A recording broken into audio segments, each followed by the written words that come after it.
மதுவிலக்கு கொண்டு வருவோம்னு இந்த தேர்தல்ல நிச்சயமா யாரும் சொன்னதாக எனக்கு தெரியல.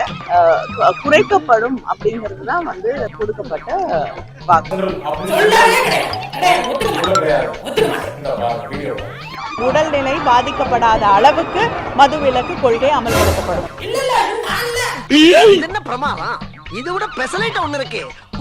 அதிகமாக இளம் விதவைகள் இருக்கக்கூடிய மாநிலமாக தமிழ்நாடு மாறிக்கொண்டிருக்கிறது. இளம் விதவைகள் அதிகரிக்கிறாங்கன்னு சொன்னாங்கன்னா அதுக்கு அரசாங்கம் என்ன செய்ய முடியும்? நாங்கள் எந்த தவறும் செய்யலை, அரசாங்கம் எந்த பொறுப்பு இருக்கிறது கிடையாது.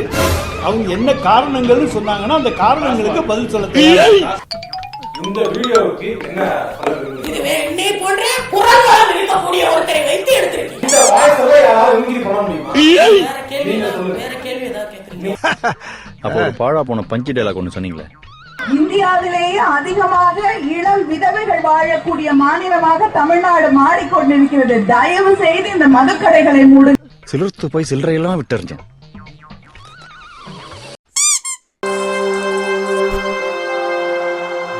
Ha ha ha ha ha ha ha ha ha ha ha.